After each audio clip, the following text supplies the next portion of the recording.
Hi, everybody. I hope that you guys enjoyed the magic show with Mike Dussman, and hopefully it sets the stage for our next presentation with Dr. Felicity Braithwaite.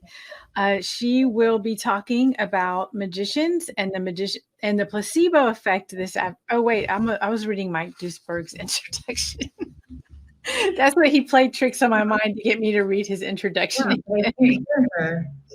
So, Dr. Felicity Braithwaite is a postdoctoral researcher at the Pain and Perception Lab, part of the Body and Mind Lab at the University of South Australia, Adelaide. My mind to get me to read his introduction. So, I'm hearing. Dr. Braithwaite is a post. Oh, are you? Oh, Dr. Braithwaite, are you watching it on Gamerji or the Gamerji platform too? Do you have the video playing on the virtual platform or no?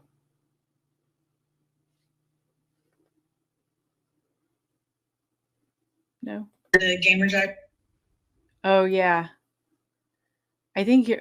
Or wait. That might be me. Hold on. Let me turn off my computer. So sorry about that.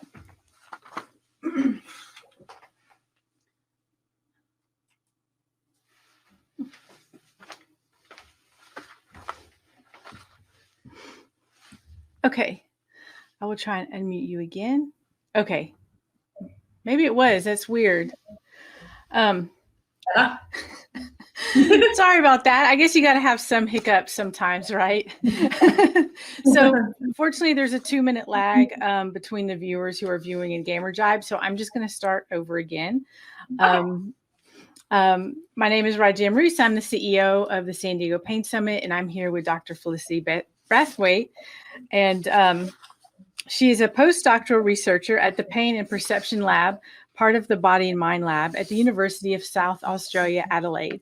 She is currently lead trial coordinator for a multi-center randomized controlled trial investigating the effect of education and physical activity for knee osteoarthritis. Dr. Braithwaite's research interests include pain, placebos or sham interventions, placebo effects, and blinding in clinical trials. Dr. Braithwaite completed a Bachelor of Physiotherapy in 2014 and was awarded her PhD in 2018. Her PhD investigated novel strategies to improve blinding in clinical trials involving complex physical interventions such as massage, joint manipulations, needling therapies, which are widely used in clinical practice to treat pain. She uses magicians' expertise in deceptive techniques to help achieve this lofty aim. And so I see you have something to show us, if you'd like to share. I do. This is my cat Humphrey. He loves Zoom. He always joins me on Zoom calls. So yeah, this is my boy. Yeah. Wow, he's a big boy. I thought you were going to hold up a little dog. So when it was a cat, I was like, wow. Yeah. No, just little Humphrey. Oh. Okay, so what I'm going to do is start the presentation. Hi everyone, my name's Felicity and thank you very much for the opportunity to present some of my research to you today. So today I'm going to talk about the magic of placebo and how we can use the art of deception to improve blinding in clinical trials. So in clinical trials, controlling for placebo or non-specific effects is particularly important when assessing a subjective experience such as pain, because placebo effects are improvements in symptoms caused by the context in which a treatment is delivered. And we all know the powerful influence that context can have on the pain experience. And the gold standard method of controlling for placebo effects is by blinding. So in this talk, first I'm going to give a bit of background about why it's really important to blind participants in trials. And then I'll talk about some of our research where we developed a placebo or sham intervention for a painful treatment involving needle insertion, dry needling. We actually used the expertise of magicians to help develop the sham. So we used some really cool novel blinding strategies, and in doing so, we managed to successfully blind both patients and therapists simultaneously. So I'll highlight some of the tricky deceptive techniques we used to achieve this. And finally, I'll discuss how clinical outcomes can be enhanced using non-specific effects in clinical practice. So here's a lovely quote from the magician Eric Mead talking about the placebo effect. The placebo effect is where something fake becomes something real because of your perception of it. It's your belief in it that makes it real, just like magic. One of my favourite examples of how perception and belief can shape placebo effects is the placebo pill. Even when a pill contains no active pharmacological ingredient, for example, the classic sugar pill that is often used in placebo trials, the colour, size, shape, texture, branding, and the price of the pill can lead to meaningful changes in symptoms. Fortunately, in drug trials, it's relatively simple to blind people. We can just make identical inactive pills like the classic sugar pill, and no one can tell the difference. And hey presto, we have a successfully blinded trial. Critically, this successful blinding means that the patient's beliefs, perceptions, and expectations about the treatment are equalised between the two groups, and therefore the only difference between the groups is that the real treatment group is getting the theorised active ingredient and the other placebo group is not. So this allows us to isolate the hypothesised active ingredient of the treatment under investigation.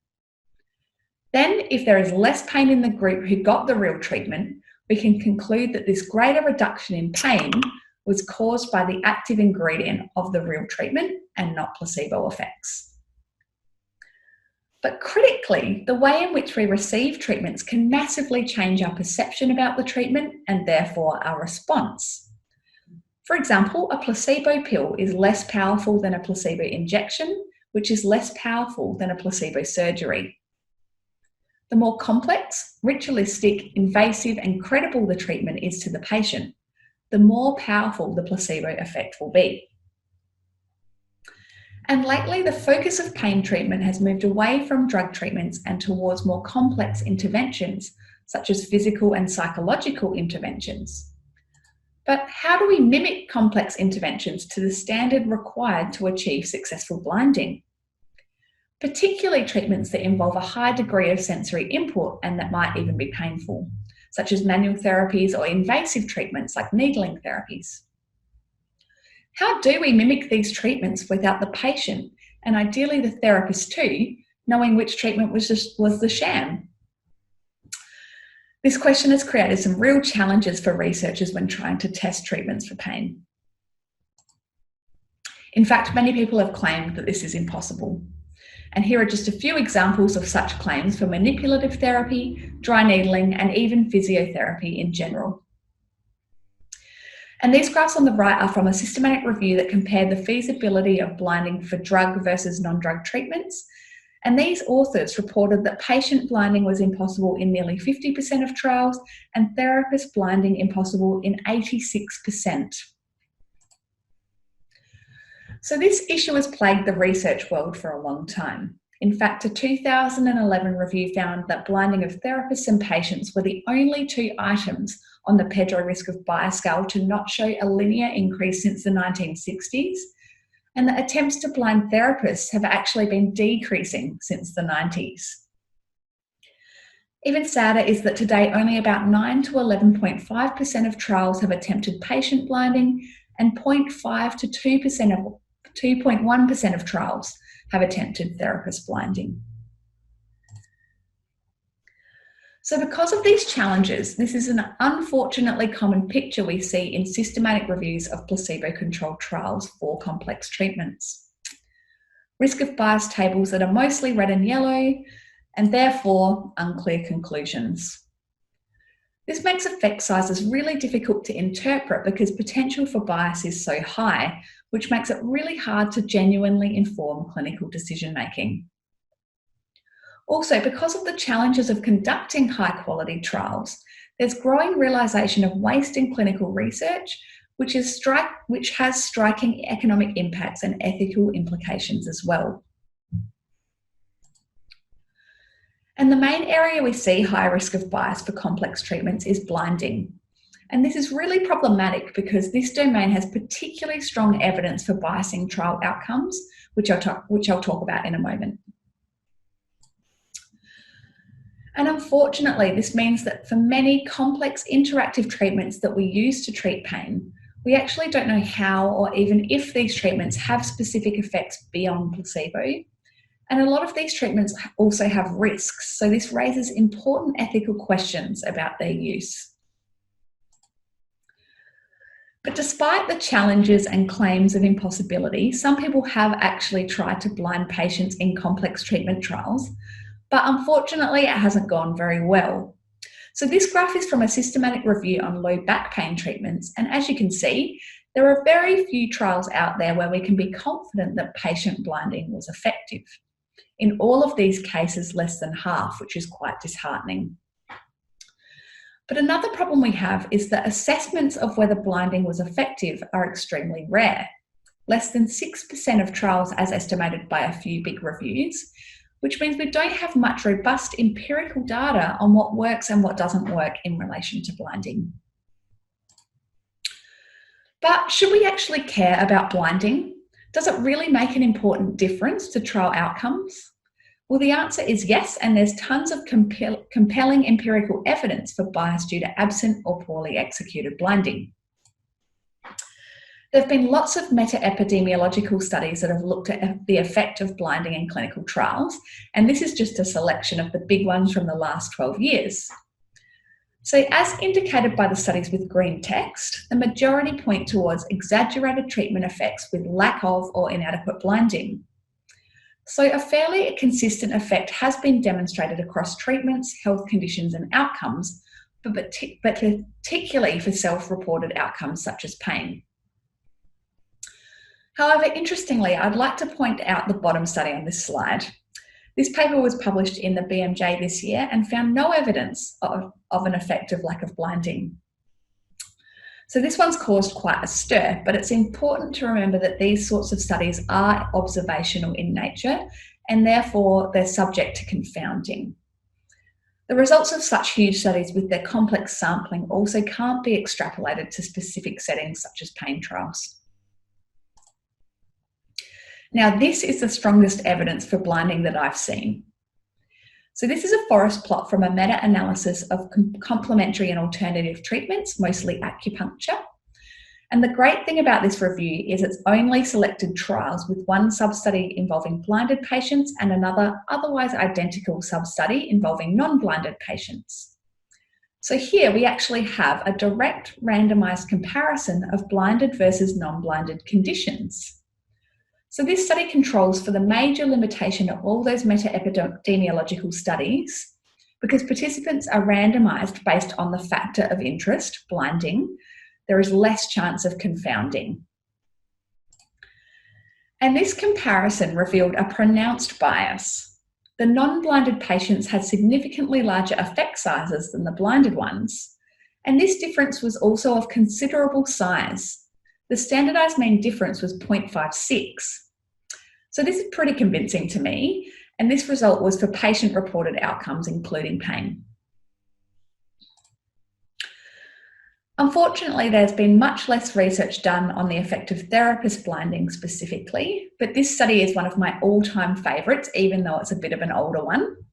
So this study investigated pain after a dental procedure, and there were two groups of patients. The two groups were told the exact same information, that they might receive one of three drugs: placebo, fentanyl, which is a strong analgesic, or naloxone, which is an opioid antagonist, so this would increase their pain. But the difference between the two groups was what the therapists were told.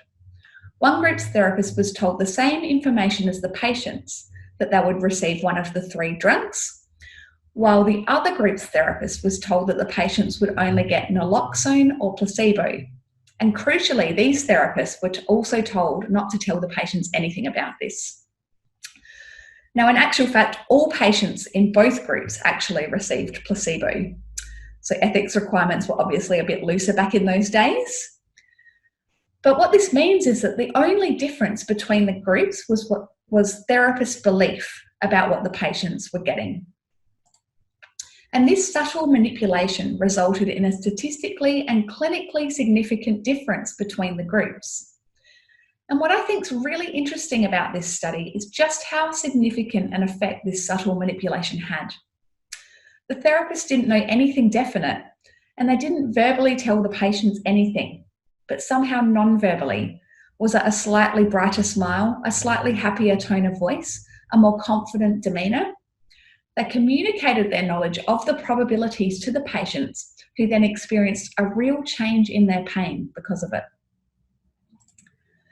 And there is emerging research showing that therapist treatment preferences and the content and style of clinical interactions can have meaningful effects on clinical outcomes as well. So clearly, if a therapist is aware they're delivering a sham treatment, this could lead to a difference in the way they deliver the treatment and therefore a biased trial outcome. So this tells us that therapist blinding is really important too if we're to adequately control for non-specific effects.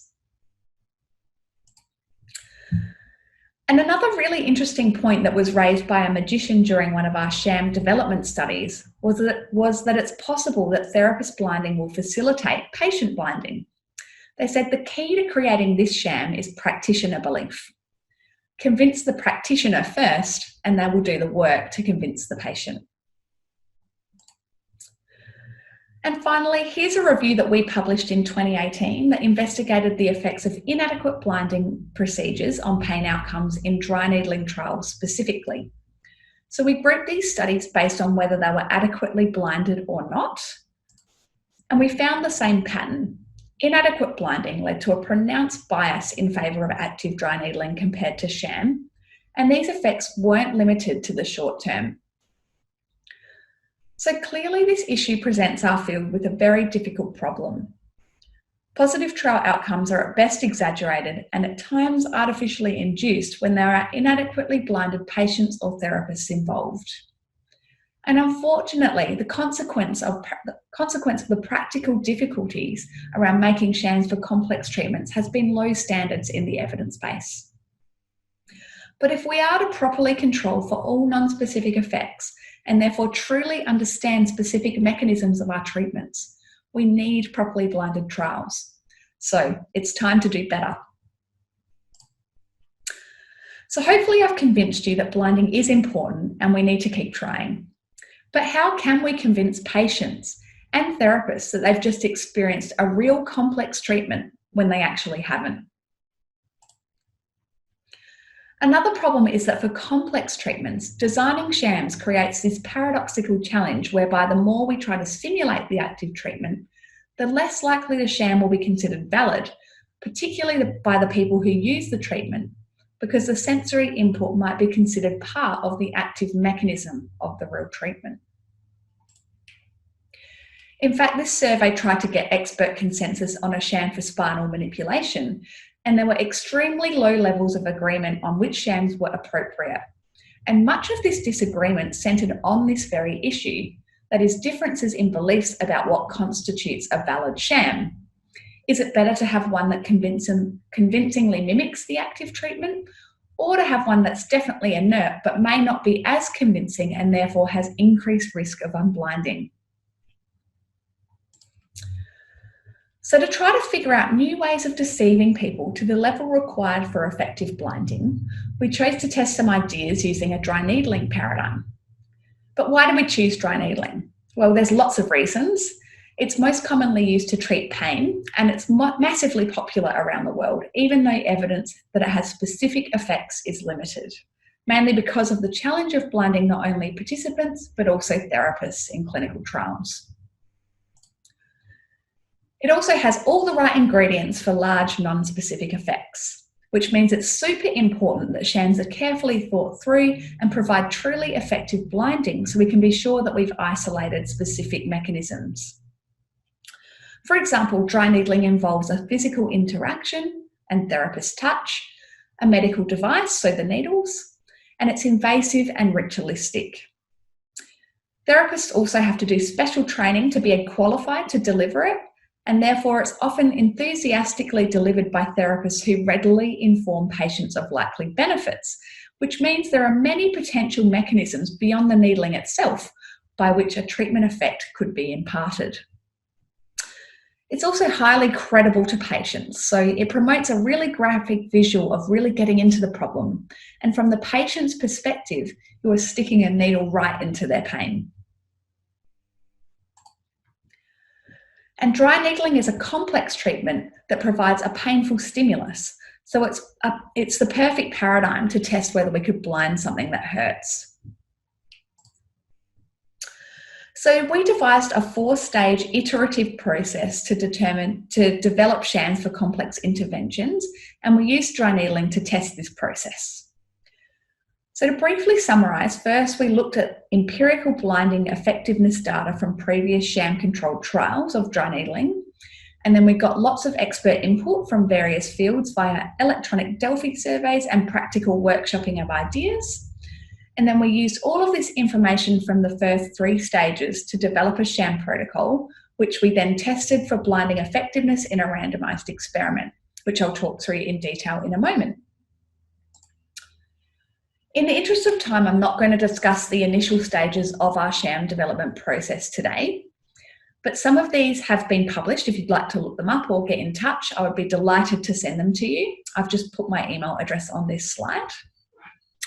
I do, however, just want to briefly highlight the kinds of experts we recruited, because this was a particularly novel aspect of our research, and I think it was actually key to the success of our final sham protocol, because previous shams have relied on the opinions and creativity of researchers almost exclusively. So we engaged a range of multidisciplinary experts in the development process. We recruited research methodologists to capture fundamental aspects of sham design. We also recruited dry needlers to ensure that the sham we developed accurately mimicked the clinical application of dry needling, but also to try to ensure that people who actually use this treatment would accept the sham we develop and therefore the results of any clinical trials it's used in. And my favourite, the magicians. We've recruited magicians because they trade in deception, and through their highly nuanced trickery and long history of human experimentation, they developed an understanding of how to alter the cognitions and perceptions that shape beliefs.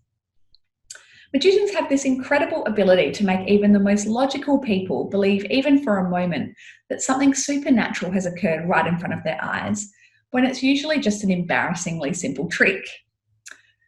So we thought that the expertise of magicians could bring innovative solutions to the challenge of blinding complex treatments. And if you think about it, the sham-controlled trial can be likened to a magic show. The researcher or magician must convince the participants or audience that an intervention or a magical event has occurred when really it hasn't. In addition, this must be achieved under conditions of high scrutiny. That is, participants or the audience are aware they might be tricked, which prompts efforts to uncover the truth. So this idea suggests that the unique skill sets of magicians may help us enhance the illusion of treatment in sham groups. So now I'm going to talk through the experiment we conducted to test our final sham protocol and the tricky blinding strategies we actually used in this protocol. So the design was a randomised experiment, and we set out to blind both participants and therapists simultaneously.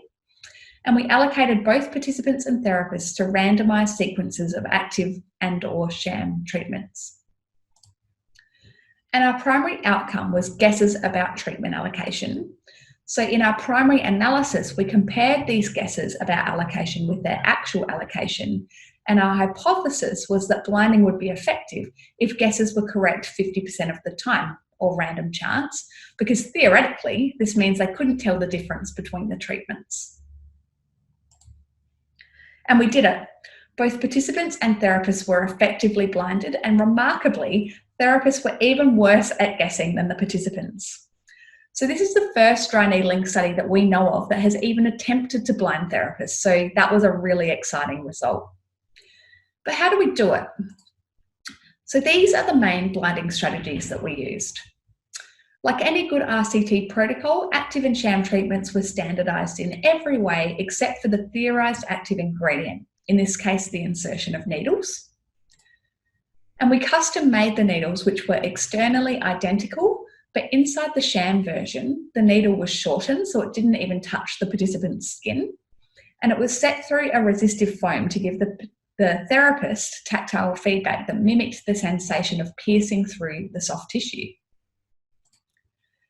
We only recruited participants who'd never experienced needling therapy before, and we didn't tell participants or therapists that they might get a sham until after testing was complete. We also used written and verbal disinformation and suggestions to manipulate expectations of what dry needling should feel like. And we got our therapists to distract the participants by asking them questions at critical moments. We also included a lot of contextual cues to make the treatment seem as credible as possible. So pictured here is the treatment environment we used, and we did all the usual procedures that surround dry needling, such as infection control procedures, including skin antiseptic, and the therapist wore rubber gloves, disposal of needles into a sharps bin, applying pressure after needle removal to stem bleeding, and we even got the therapist to give visual demonstrations of the needles using real needles prior to their first treatment. And finally, my favourite strategy, which actually came from a magician, we randomly allocated a fake participant to each therapist who was trained to act like they were receiving the opposite treatment. So when they received a sham, they acted like it was uncomfortable and vice versa.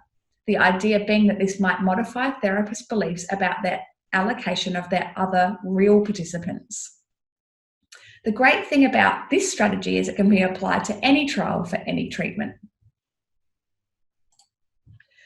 So using all of these strategies as a package, we managed to achieve effective blinding in both participants and therapists simultaneously. But what I found really interesting about our results was the sensation data. As I just mentioned, our sham needle was shortened, so it didn't even touch the participant's skin. So we wanted to know if perceived sensations predicted correct guesses about allocation, and therefore if mimicking the sensation of needling was actually required to achieve blinding. So we asked our participants what they felt during the treatments, and here's what we found. As you can see here, there are some big differences in reported sensations between active and sham treatments. And if we look at pain and needling sensations specifically, we see some of the biggest differences. Almost 70 reports of pain in the active group versus less than 10 in the sham group, and more people in the sham group specifically reported that they did not feel any pain. So despite these big differences in sensation, our secondary analyses showed that reported physical sensations did not relate to correct guesses. So this difference in sensations wasn't matched in the guessing data, which implies that somatosensory cues were not very influential in determining guesses. Our protocol used multiple blinding strategies that were devised to redirect attention and influence perception and belief.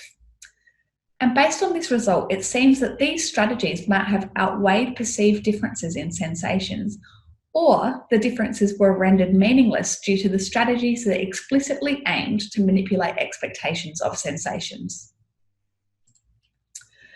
And interestingly, some of the sensations that we purposely suggested in our disinformation were reported in the sham group. For example, we provided suggestions they might feel a mild prick or an ache. So why did our protocol work? Well, we don't know for sure because we tested all of these strategies as a package, so further research is required to determine which strategies contributed to blinding and to what extent. But let's live a little and speculate using experimental evidence from contemporary neuroscience. So these are what we think were the key ingredients for blinding, because recent findings in neuroscience about the ways that cognitive processes influence perception could explain why some of these strategies worked. And interestingly, a lot of these neuroscientific findings also align strongly to the principles of a successful magic trick. So magicians use two main types of illusion to achieve their effects. Sensory illusions, which are phenomena in which the subjective perception of a stimulus does not match the physical reality, for example, visual illusions such as spoon bending. And cognitive illusions, which involve higher level cognitive functions such as attention and causal inference. For example, one example of this is magic tricks that follow a story, like coin tricks. First, you see a coin in the magician's hand, then a gesture is made with the magic wand, and then the coin has vanished. The inference here is that the wand caused the coin to disappear. So let's take a closer look at some of the strategies we used and how they might have worked from a neuroscience of magic perspective. We got our therapist to ask complex questions of the patients during critical moments, including needle insertions. So this involved questions that demanded high cognitive load, such as memory recall. And modern neuroscience tells us that this kind of distraction would engage top-down attentional modulation mechanisms and selective processing of sensory stimuli. In fact, it's been shown that people are remarkably poor at detecting changes in tactile stimuli when distracted, which has been termed inattentional blindness. And we think this strategy probably also had a blinding effect on the therapists because their attention was split between the needling and the conversation. So magicians use this technique all the time and call it misdirection, which is the diversion of attention away from covert action, so the method of the trick, and towards the effect, so what the audience perceives. A classic example of this misdirection or inattentional blindness is the monkey business illusion. I'm sure some of you would have seen this before, but let's watch it anyway to see this effect in action. The monkey business illusion. Count how many times the players wearing white pass the ball.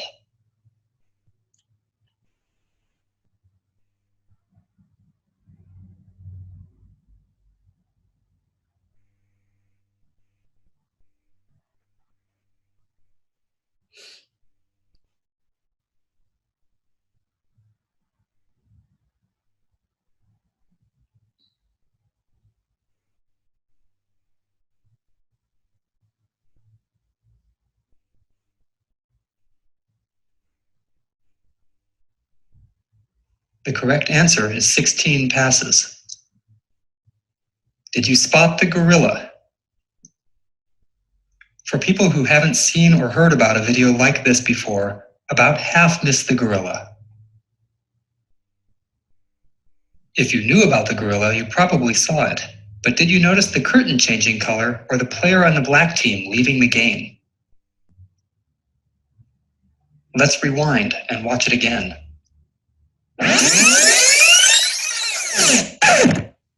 Here comes the gorilla, and there goes a player, and the curtain is changing from red to gold.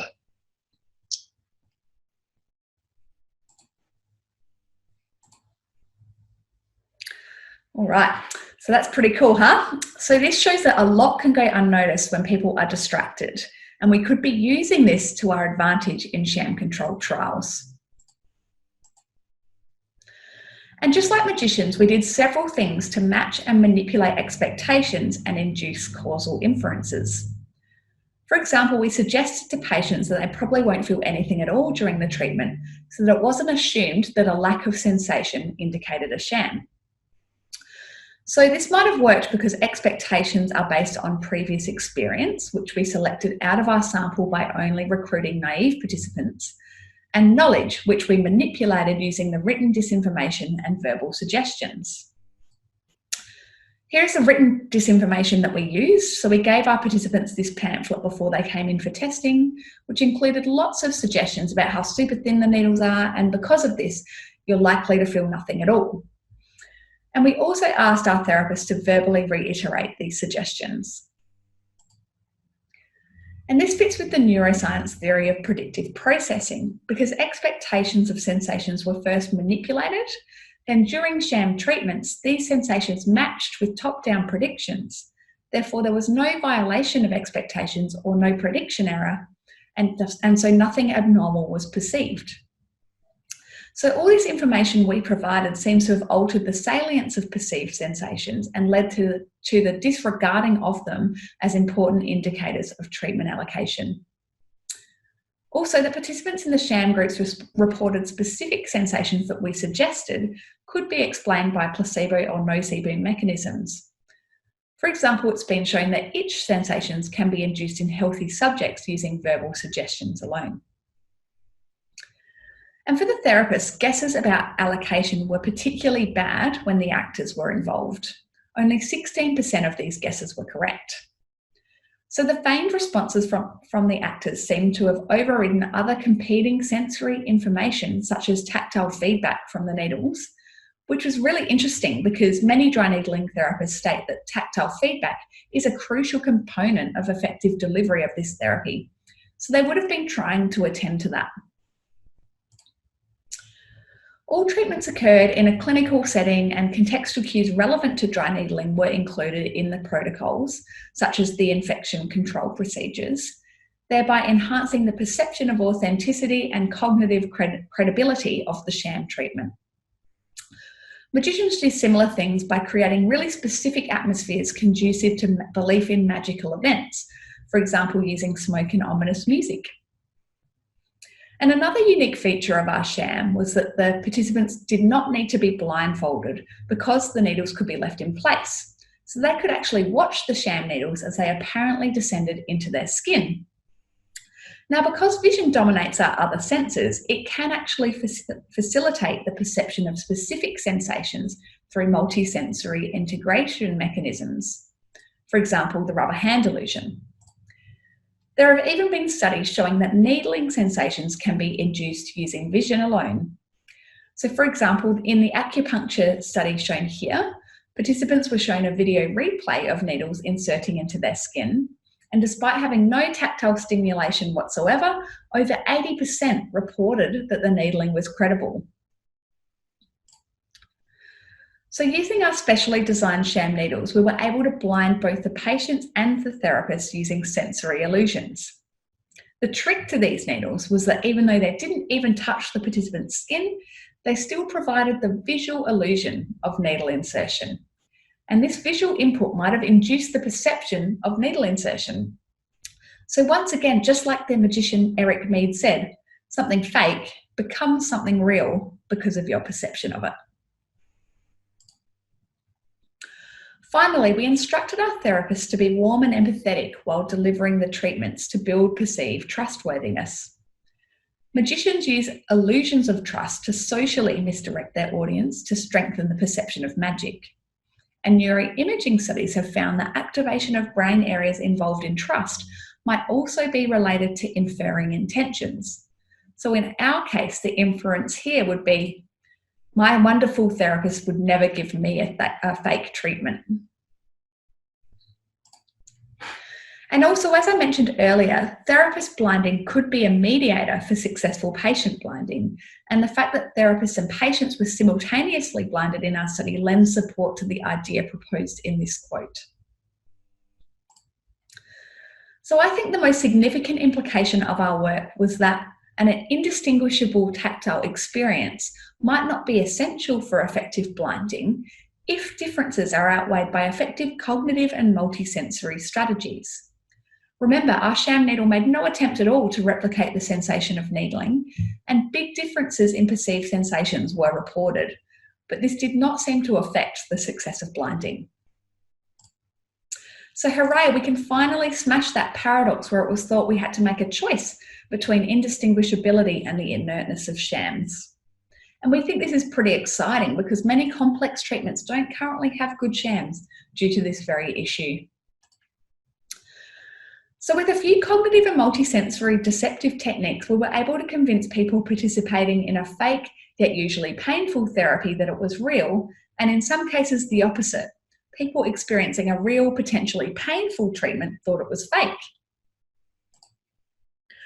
So what are the clinical implications of all this? Well, here's an acupuncture study that looked at pain after a dental procedure. As you can see here, the results of this trial was that there was no significant difference between active and placebo acupuncture. But when the authors reanalyzed their data based on which treatments the patients believed they received, they found that people who believed they had received the real treatment had significantly lower pain levels than those who believed they'd received the placebo. So patients' beliefs regarding the receipt of acupuncture bore a stronger relationship to pain than actual group allocation. And several other studies since this one have replicated this finding. And I think this does have some really important implications for clinical practice, because obviously these non-specific effects born from perceptions, beliefs, and expectations can make big differences to our patients' outcomes. So we should try to harness these non-specific effects to maximise the effectiveness of our treatments, because these effects can be additive to specific treatment effects. So our work showed that effective blinding can be achieved in dry needling without any mimicking of needling sensation. And to me, this shows that external and environmental cues powerfully contribute to patient beliefs and perceptions of treatment credibility, to the point of not even being sure if the treatment was real or not. So based on this, I think these are the key ingredients of creating a placebo-enhancing clinical experience. Developing a strong therapeutic alliance is crucial. This graph is from an IBS trial, and as you can see, there was a huge difference in outcomes when placebo acupuncture was given by a therapist who was instructed to build rapport via warmth, attention, and confidence, compared with no such instruction. And related to this, the language we use and information we provide are super important. The way that we explain things can make a huge difference to the way patients perceive treatments and therefore to clinical outcomes. Many of the blinding strategies that we used in our study were language-based. And finally, the clinical environment. A clean, professional, and comfortable environment is crucial to foster treatment credibility. And I reckon this is one potential explanation for why there is such a huge market for unproven alternative treatments, because the practitioners of these treatments are actually experts at creating treatment contexts that maximise non-specific effects. And these recommendations are mirrored in this great consensus paper that was published in 2018. So this one involved 29 internationally recognised placebo experts. So this paper is a fantastic resource. And these experts came to the consensus that we should try to maximise placebo effects and minimise nocebo effects to get better outcomes for our patients in the clinic. So one thing that's discussed in this paper is the need to pay attention to patient expectations.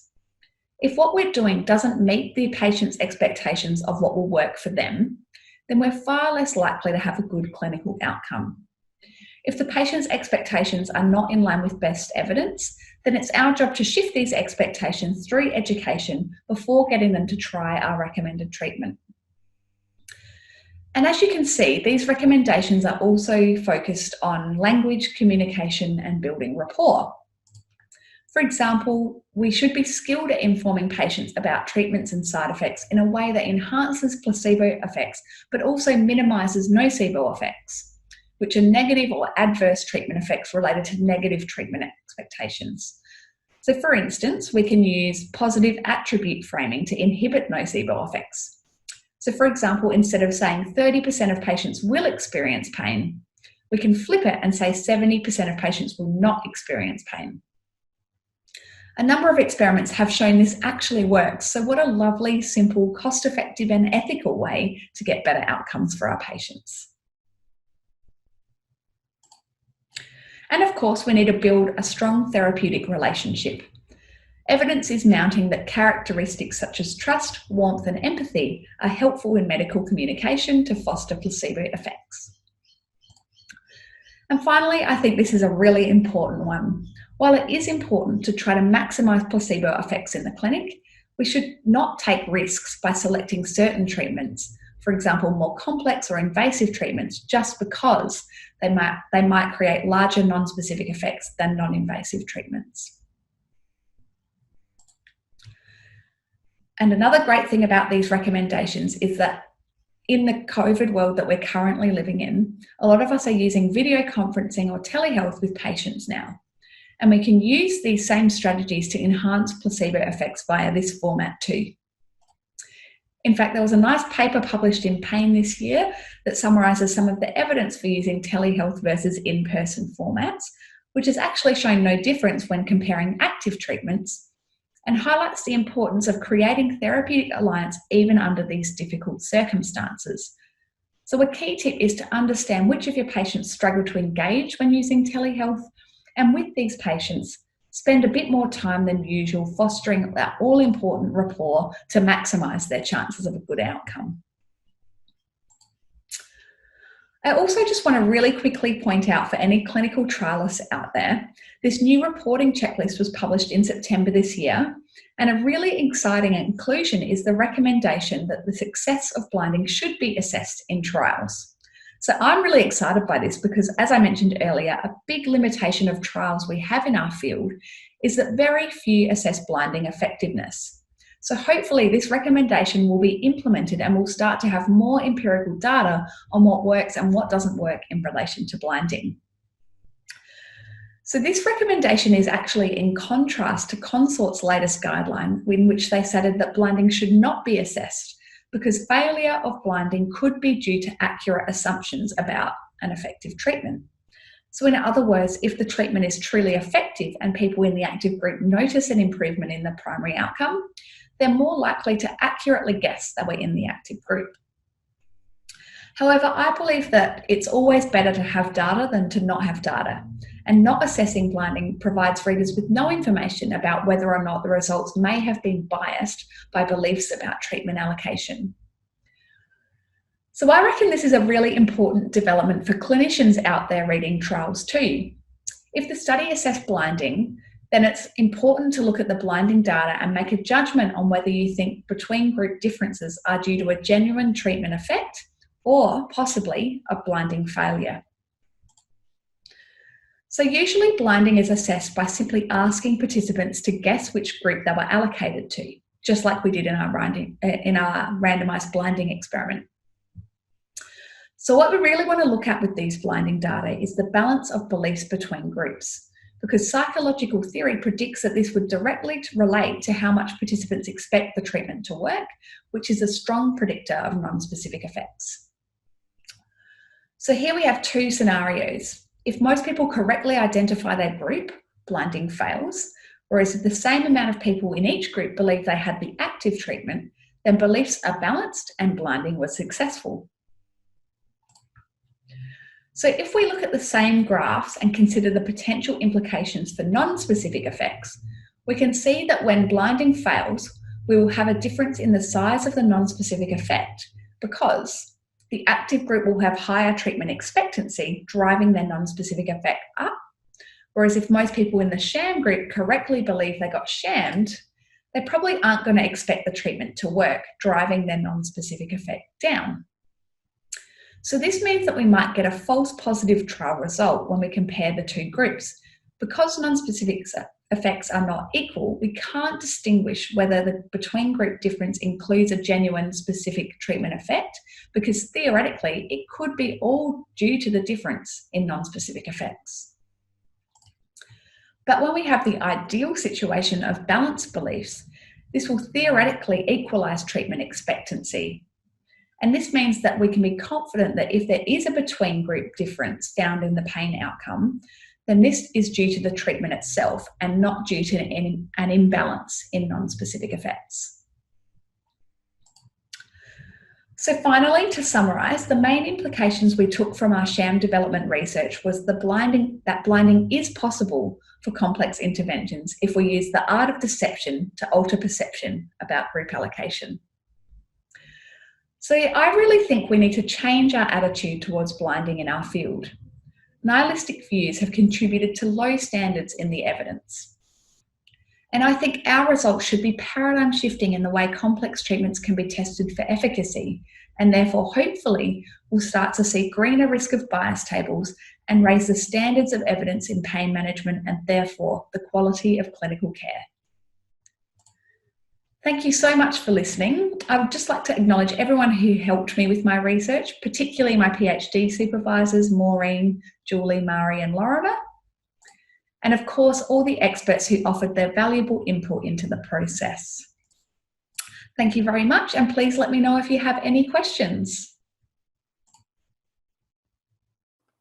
All right. Wow, that was really good talk. And oh, you don't have to mute yourself now. You can unmute yourself. Sorry, there we go. Thank you. That was a great talk, and I'm wondering how many people who are watching. So the video clip you used actually is a really common. I'm sure many, at least probably half of us have seen that, and I'm wondering how many noticed that the full clip didn't even play. Yeah. Because they knew what it was. I just want to let you guys know that I wasn't able to play that portion on YouTube, stream through YouTube. However, it is in the Pain Summit Online presentation that you can watch later. The full video that Dr. Braithwaite played can be seen there, even though it wasn't here. And some of the viewers are probably like, what is she talking about? You'll have to go back and watch. So there is like a 2-minute lag. So I'm just going to wait and see if there's any questions that show up Sure. in the box, and then I will post them to the comment section and then blow it up so that we can see them. Excellent.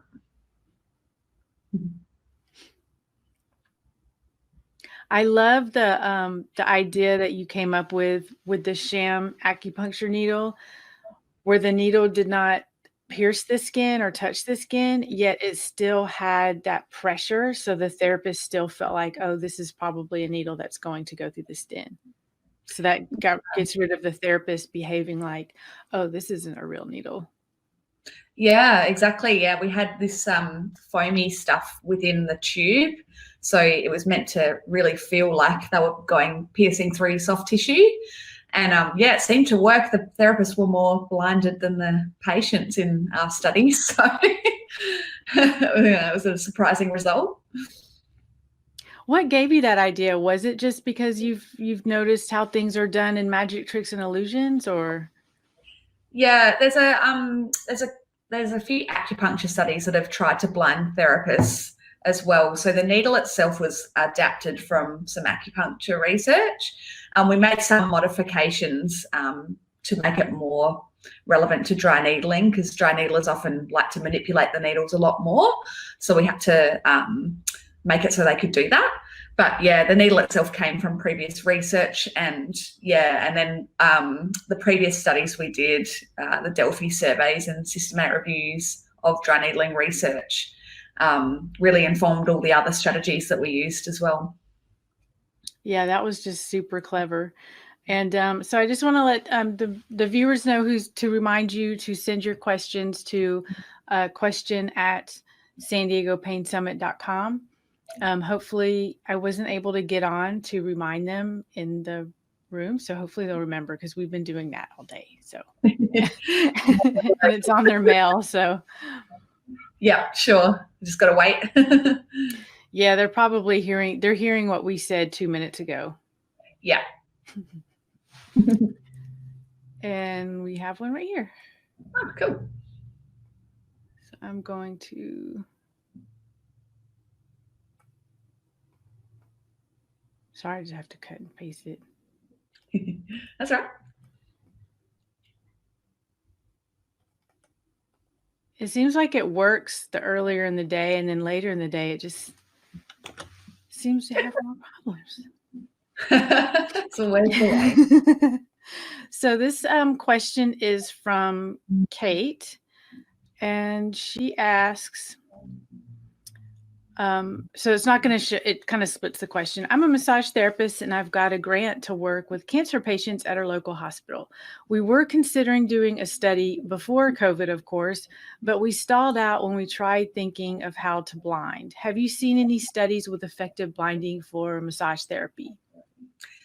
Yeah, I think it definitely has been attempted. There's lots of different ways that researchers have tried to do it, like, for example, massaging in a different body area to where the hypothesized mechanism would occur, things like that. But yeah, it really depends on your research question. And I think the main implication I took from my whole PhD program was that you really need to go through the process of reviewing what's previously been done, and then perhaps getting some expert consensus about the best way to blind people, maybe even getting some magicians involved, and then developing a Sham in a really iterative, evidence-based way, rather than just sort of trying to guess your way through it and make one without testing it first. So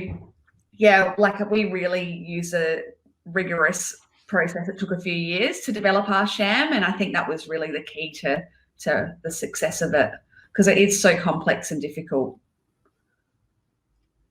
Yeah, and I know that. I mean, I was a massage therapist for many years as well, and and in fact, at one event, Fabrizio Benedetti came to speak, and the reason why he said he was interested, which of course people watching may not know, but he is one of the foremost researchers on the placebo effect, and he said, I was really curious when you asked me to talk, because we can't do research on manual therapy effectively.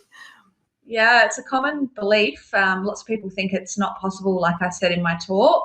But I think if you go through the process that we developed, it can be done. Yeah, that's really cool. So I'll just wait another minute or two and see if a question comes in. And then if we don't get any more questions, we will head over to the chat room for the backstage pass holders. Sure. Where's Kitty? Oh, I don't know. I think he might be sleeping somewhere. He's like, don't bother me. No, it's funny actually. He normally is right here with me with Zoom calls, because I think he thinks I'm talking to him. Because you've been watching a video too, so you've been quiet probably, if you've been sitting there. Exactly. So we do have another question here. Let me just cut and paste it in. This is a very sensitive mouse. So it's probably going to come in two parts as well, because there is a character limit, but I'll blow them both up. And this is from Matt Foster, and he asks, do you feel strong positive beliefs regarding movement system-based treatments, such as MDT, MSI, etc., from physical therapy practitioners can have similar effects as your dry needling study? This is in regards to how there are similar results of movement system-based treatments when compared with standard therapeutic exercise based on clinical practice guidelines. Yeah, so I think I understand the question. Are you talking really in terms, I guess you can't respond, but in terms of, like whether the driver of the effect is around positive expectancy and things like that? I think a lot of what we do I'm a therapist, but in pain management with the complex treatments, I actually think that the vast majority of our treatment effect is non-specific. I think that when I was talking about the clinical implications and things and maximising that, we can really get good outcomes from our patients by doing that. And that's not to say like that our treatments don't have a specific effect. It's maximising the non-specific effect and adding that on to the specific effect of our treatment as well. I'm not sure if I've answered your question there, but hopefully if you have a follow-up, please feel free. Yeah, maybe if he sees you in the room. We do have another question that came in from Taja Stanton. She asked, where do you see the field of non-specific effects and blinding going? Do you think we need to be doing more nuanced trials with numerous control conditions? Why are sham trials important versus just comparing a new treatment with usual care? What do we do if we don't know the proposed mechanism of treatment? Well, lots of questions there. Thanks, Tash. So, can you scroll up so I can see the start of that again? Oh, yes. Yeah. I should have split that up into 3 questions. Yeah, so sham control trials is like just one way of testing for specific effects of treatments. I think like a really good, nice way forward would be to really think about how our treatments work and use control conditions to really tease that out. So using more experimental studies would be a good way to do that, and really like dismantling studies to really figure out different mechanisms of treatments are contributing to the overall effect. And there's been some work started out in this area. I went to the Placebo conference last year in Leiden in the Netherlands, and they were talking about this sort of design. I'm really breaking down components of placebo effects in particular at that one. But yeah, we can do that with specific effects of treatments as well. And then why are sham control trials important versus just, can you scroll down again, sorry, comparing with usual care? Yeah, so I think comparing placebo with an active treatment is really important, because if we're just comparing it to usual care, we don't know whether the difference in the two groups is just because one treatment is more effective than another. So when a treatment is a new treatment, we need to really go through that first step of comparing it to a placebo, so we can tease out whether that treatment indeed has a specific effect and isn't working all via placebo. So really the point of a placebo-controlled trial is to isolate that active specific ingredient that we think is driving the treatment effect of the treatment under investigation. And then once we are sure that there is a specific effect, then we can look at comparing that treatment to other usual care treatments or other treatments out there to see which ones have better effects for specific conditions. Have I answered all your questions there now? You're like, are there other questions? So we also, Matt, who had asked you that prior question and you weren't sure if you had answered him because he wasn't standing in front of you, he did respond with, yes, that was his, yeah, you got, let me see. He said, I can respond, you nailed my question. Thank you. We just have one more question that has come in, and it is, it's an interesting question. Have you had to struggle with guilt with giving sham treatments? Yeah, that's a real issue. If the therapist is aware that they're delivering a sham, there is feelings of guilt, and that obviously contributes to the way in which we deliver treatments that can have an effect on the non-specific effect, just through body language and non-verbal cues and things like that. But yes, I have actually been physio in a trial where I was the sham physio and I had to deliver detuned ultrasound, and it was hard. Like, the participants were loving it and they wanted to buy the machines and all of this, and it was hard. You are lying to them. But at the end of the trial, usually part of it will be they'll get offered to have the active treatment for free, and they'll be told everything that went on. All the deception will be revealed. So yeah, hopefully that helps with those feelings of guilt. But it is hard at the time. I think that's another really good reason to try and blind therapists as well. Yeah, that's actually, that's nice that they can opt for the valid treatment, afterwards. So I'll just wait just a few more seconds, because I think there is time for another question, I think, if somebody has one.